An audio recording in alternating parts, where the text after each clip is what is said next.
अस्सलामु अलैकुम वरहमतुल्लाहि वबरकातुहू। मैं हाफिज इस्माइल आपका मेज़बान और आप देख रहे हैं पब्लिक वॉइस टीवी। चलिए नाजरीन, आज की एक अहम खबर की तरफ हम रुख करते हैं। चिंचोली में बड़े ही अकीदत के साथ मनाया गया कन्नड़ राज्योत्सव। सामाइन, तालुका चिंचोली के मिनी विधानसभा इहाते में बड़े ही अकीदत और धूमधाम के साथ कन्नड़ राज्योत्सव तकरीब मुनक्किद की गई। इस मौके पर दूर दराज इलाकों से आई लोगों की कसीर तादाद शरीक रही। अवामुन्नास से खिताब करते हुए सुब्बन्ना जमखंडी तहसीलदार चिंचोली ने कहा कि इस वक्त जरूरत है कि हर फर्द कन्नड़ जुबान में ही लेन देन करें। किसी भी महकुमों में हो वो कन्नड़ जुबान का ही इस्तेमाल करें। हर जुबान से मोहब्बत करना और कन्नड़ जुबान को लगन और अपने बेहतरीन मुस्तकबिल के लिए सीखना बहुत जरूरी है। बाद ये के एक के बाद दीगर मेहमानान ने खिताब करते हुए कहा कि कन्नड़ जुबान की हिफाजत और तरक्की हम सब की जिम्मेदारी है, लिहाजा कन्नड़ जुबान को आम करने की हर मुमकिन कोशिश करनी चाहिए। कन्नड़ राज्योत्सव की इस तकरीब में तमाम महकुमजात के अफसरान, समाजी, मिली, सियासी रहनुमा समेत कई सारे एनजीओ के जिम्मेदार हजरात मौजूद रहे और खुसूसी मेहमानों की शालपोशी की गई। आखिर में जनाब डॉक्टर अविनाश उम्मेद रुकन असम्बली चिंचोली ने दूर दराज इलाकों से आई लोगों की कसीर तादाद से खिताब फरमाया। आपने कहा कि हम सिर्फ महदूद जगह पर कन्नड़ा का इस्तेमाल करने वाले ना बने, बल्कि हम ये फिक्र करें कि पूरे कर्नाटक में कन्नड़ जुबान का इस्तेमाल हो। आज भी हम देखते हैं कि बॉर्डरी इलाकों पर कई जुबानों का इस्तेमाल होता है, जैसे मराठी, तेलुगु वगैरह। हमें उन लोगों के दरमियान भी कन्नड़ जुबान की फिक्र दिलानी होगी, इसलिए कि वो कर्नाटक के बाशिंदे हैं। ये तब मुमकिन होगा कि सारे ही लोगों के दिलों में कन्नड़ जुबान से मोहब्बत और लगन हो।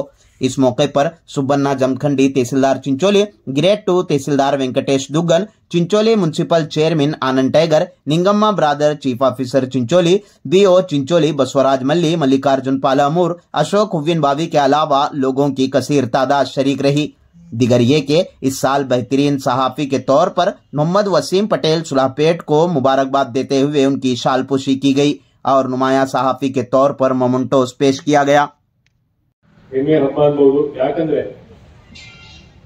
ಮಲ್ಲಿಕಾರ್ಜುನ ಪಾಲಾಮೂರ್ ಸರ್ ಅಂದಂಗೆ ನಮ್ಮ ಕರ್ನಾಟಕ ಇತಿಹಾಸ ಸುಮಾರು ಕನ್ನಡ ಭಾಷೆ ಸುಮಾರು 2000ಕ್ಕಿಂತ ಹೆಚ್ಚಿನ ಕಾಲದಿಂದ ನಮ್ಮ ಭಾಷೆ ಇದೆ. ಈ ಭಾಷೆಯಲ್ಲಿ ಸಾಕಷ್ಟು ಜನ ನಮ್ಮ ಕನ್ನಡ ಅಭಿಮಾನದಿಂದ, ನಮ್ಮ ನಾಡಿನ ಅಭಿಮಾನದಿಂದ ಈ ಭಾಷೆ ಇನ್ನೂ ಮುಂದೆ ಬೆಳೆಸಿದ್ದಾರೆ. ತಮ್ಗೆಲ್ಲ ಗೊತ್ತಿದೆ, ಪಾಲಾಮೂರ್ ಸರ್ ಅಂದಂಗೆ ಇದು 5 ಪ್ರಾಂತಗಳಲ್ಲಿ ಇತ್ತು. ಮುಂಬೈ ಕರ್ನಾಟಕ, ಹೈದರಾಬಾದ್ ಕರ್ನಾಟಕ, ಮದ್ರಾಸ್ ಕರ್ನಾಟಕ, ಮೈಸೂರು ಮತ್ತೆ ಕೊಡಗು. ನಮ್ಮ ಕಲ್ಯಾಣ ಕರ್ನಾಟಕ ಭಾಗದಲ್ಲಿ ಇಲ್ಲಿ ಹಿಂದಿ, ಹೈದರಾಬಾದ್, ನಿಜಾಮ್ಸ್ ಆ ಕಡೆ ಸ್ವಲ್ಪ ಮಿಕ್ಸಪ್ ಇತ್ತು, ನಿಜಾಮ್ಸ್ ಆಗ್ಲಿ ಮತ್ತೆ ತೆಲುಗು. ನಮ್ಮ ಮುಂಬೈ ಭಾಗದಲ್ಲಿ ಮರಾಠಿ ಇವಾಗ ನೀವು ಅಳಂದ್ ಹೋಗಿ, ಅಫಜಲ್ಪುರ್ ಹೋಗಿ ಬಾರ್ಡರ್ ಅಲ್ಲಿ ಇನ್ನೂ ಮರಾಠಿ ಮಾತಾಡ್ತಾರೆ ಕೆಲವು. ಇನ್ನು ಅಲ್ಲಿ ನಮ್ ಕರ್ನಾಟಕ ನಮ್ ಬಾರ್ಡರೇ ನಮ್ ಕರ್ನಾಟಕ ನಾಡೇ ಇರುತ್ತೆ, ಆದ್ರೂ ಕೂಡ ಬೋರ್ಡ್ ಅಲ್ಲಿ ಮರಾಠಿ ಭಾಷೆನೂ ಇರುತ್ತೆ. ಮತ್ತೆ ನಮ್ ಚಿಂಚೋಳಿನೂ ಎಕ್ಸಾಂಪಲ್ ಕೊಡ್ಬೋದು. ಇವಾಗ ಶಾದಿಪುರ್ ಕಡೆ ಹೋಗ್ರಿ, ನೀವು ವೆಂಕಟಾಪುರ್ ಕಡೆ ಹೋಗ್ರಿ ಇನ್ನೂ ತೆಲುಗು ಇರುತ್ತೆ. ಅದೇ ಆಶ್ಚರ್ಯ ಆಗುತ್ತೆ. ಅದಕ್ಕೆ ಎಲ್ಲಕ್ಕಿಂತ ದೊಡ್ಡದೊಂದು ಏನಂದ್ರೆ ನಮ್ಮ ಭಾಷೆ ಮೇಲೆ ನಮ್ಗೆ ಅಭಿಮಾನ ಇರಬೇಕು. ಅಭಿಮಾನ, ನಮ್ಮ ಭಾಷೆ, ನಮ್ಮ ನಾಡು, ನಮ್ಮ ದೇಶ ಅಭಿಮಾನ ಇರಬೇಕು. ಅಭಿಮಾನ ಇದ್ರೆ ನಾವೆಲ್ಲ ಒಂದಾಗಿ ಕೆಲಸ ಮಾಡಕ್ ಸಾಧ್ಯ ಆಗುತ್ತೆ. ಯಾಕಂದ್ರೆ ಇವಾಗ ಇತ್ತೀಚಿನ ಕಾಲದಲ್ಲಿ ಎಲ್ಲ ಭಾಷೆಯಿಂದಾನು ರಾಜಕೀಯ ಮಾಡ್ತಿದ್ದಾರೆ, ಬೇರೆ ಬೇರೆ ರೀತಿಯಲ್ಲಿ ರಾಜಕೀಯ ಮಾಡ್ತಿದ್ದಾರೆ. ಅದಕ್ಕೆ ರಾಜಕೀಯ ಎಲ್ಲ ಸೈಡ್ ಇಟ್ಟಿ ನಾವು ಎಲ್ಲಿಂದ ಬರ್ತಿದೀವಿ, ಎಲ್ಲಿಂದ ಬಂದಿದೀವಿ ಅದು ತಲೆಯಲ್ಲಿರ್ಬೇಕು. ನಾವೆಲ್ಲಿ ಹುಟ್ಟಿದೀವಿ, ಎಲ್ಲಿ ಜನ್ಮ ತಗೊಂಡಿದೀವಿ ಅನ್ನೋ ತಲೆಯಲ್ಲಿರ್ಬೇಕು. ನಾವು ಈ ನಾಡು ಕರ್ನಾಟಕ ನಾಡು ಇರಲಿಲ್ಲ ಅಂದ್ರೆ ನಾವಿಲ್ಲಿ ಎಲ್ಲ ಒಂದಾಗಿ ಕನ್ನಡ ಭಾಷೆಯಲ್ಲಿ ಮಾತಾಡಿ ಕಾರ್ಯಕ್ರಮ ಮಾಡೋಕ್ಕೂ ಸಾಧ್ಯ ಆಗ್ತಾ ಇರಲಿಲ್ಲ. ಇದು ನಿನ್ನೆ ವಲ್ಲಭಾಯ್ ಪಟೇಲ್ ಜಿ ಅವರು ನಮ್ಗೆ ವಿಮೋಚನಾ ಲಿಬರೇಷನ್ ಕೊಟ್ಟಿದ್ದು ಸರ್ದಾರ್ ವಲ್ಲಭಾಯ್ ಜಿ ಪಟೇಲ್ ಅವರು. ನಿನ್ನೆ ಅವ್ರದ್ದು 150ನೇ ಜನ್ಮದಿನ ಇತ್ತು. ಅದು ಕೂಡ ನಾವು ಗಮನದಲ್ಲಿಡಬೇಕು. ಯಾಕಂದ್ರೆ ಅವಾಗ ಹೋರಾಟ ಮಾಡಿ ಎಲ್ಲ ನಮ್ಗೆ ಇದು ಒಂದು ಸ್ಥಾನಮಾನ ಕೊಟ್ಟಿದ್ದಾರೆ. ಅವರೆಲ್ಲ ಹೋರಾಟ ಮಾಡಿರ್ಲಿಲ್ಲ ಅಂದ್ರೆ ನಾವಿಲ್ಲಿ ಇರಕ್ಕೂ ಸಾಧ್ಯ ಆಗ್ತಿರ್ಲಿಲ್ಲ. ನಾನು MLA ಆಗಕ್ಕೆ ಸಾಧ್ಯ ಆಗ್ತಿರ್ಲಿಲ್ಲ, ನಾವು ಕನ್ನಡ ಭಾಷೆ ಮಾತಾಡಕ್ ಸಾಧ್ಯ ಆಗ್ತಿರ್ಲಿಲ್ಲ. ಏನೇನಾಗ್ತಿದೆ ನಮ್ಗೆ ಗೊತ್ತಿಲ್ಲ. ಅದಕ್ಕೆ ಅದು ನಾವು ಅಭಿಮಾನ, ಯಾರ್ಯಾರು ನಾವು ಪ್ರಾಣ ತ್ಯಾಗ ಕೊಟ್ಟಿದ್ದಾರೆ, ಬಲಿದಾನ ಕೊಟ್ಟಿದ್ದಾರೆ, ಅವ್ರಿಗೆ ನಾವು ಯಾವಾಗ್ಲೂ ನೆನಪಲ್ಲಿ ಇಟ್ಕೊಂಡು ನಾವು ನಮ್ಮ ಭಾಗಕ್ಕೆ, ನಮ್ಮ ನಾಡಿಗೆ, ನಮ್ಮ ಕನ್ನಡ ನಾಡಿಗೆ ಏನ್ ಒಳ್ಳೇದಾಗತ್ತೆ ಅದು ವಿಚಾರ ಮಾಡಿ ನಾವು ಹೆಜ್ಜೆ ಇಡ್ಬೇಕಾಗತ್ತೆ.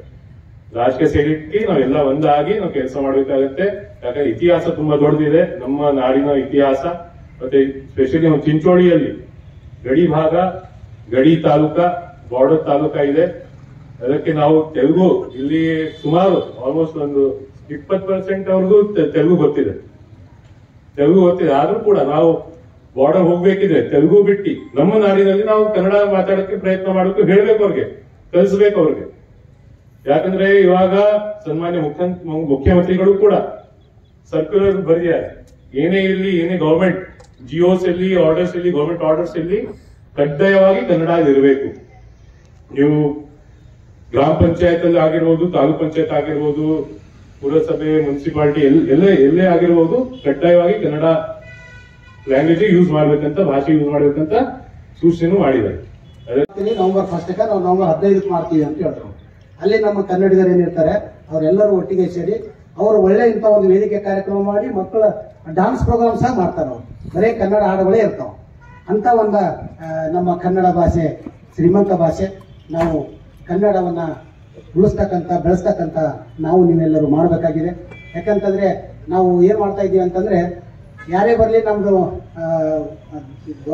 ದುರ್ಬಲ ಮನಸ್ಸಂತೀವೋ ಅಥವಾ ನಾವೇನೋ ಹಂಗಂತೀವೋ ಗೊತ್ತಿಲ್ಲ, ಯಾರೇ ಬಂದ್ರಂದ್ರೆ ಅವ್ರ ಭಾಷೆದಾಗ ಮಾತಾಡಲಿಕ್ಕೆ ಶುರು ಮಾಡ್ತೀವಿ. ನಾವು ಎದ್ರಾಗ ಬೇಕಿದೀವೋ ಗೊತ್ತಿಲ್ಲ. ನಾವು ಅವ್ರ ಹಿಂದೂ ಮರಾಠಿಗರು ಅಂದ್ರೆ ಮರಾಠಿ ಬರ್ಲಿಕ್ಕೂ ನಾವು ಪ್ರಯತ್ನ ಮಾಡ್ತೀವಿ, ಹಿಂದಿ ಬರ್ಲಿಕ್ಕೂ ಹಿಂದಿ ಮಾತಾಡ್ಲಿಕ್ಕೆ ಪ್ರಯತ್ನ ಮಾಡ್ತೀವಿ. ಇಲ್ಲಿ ಆಂಧ್ರದವ್ರು ಬಂದ್ರೆ ನಾವು ತೆಲುಗು ಬರಲ್ಲ ಅಂದ್ರೆ ತೆಲುಗು ಮಾತಾಡ್ಲಿಕ್ಕೆ ಪ್ರಯತ್ನ ಮಾಡ್ತೀವಿ.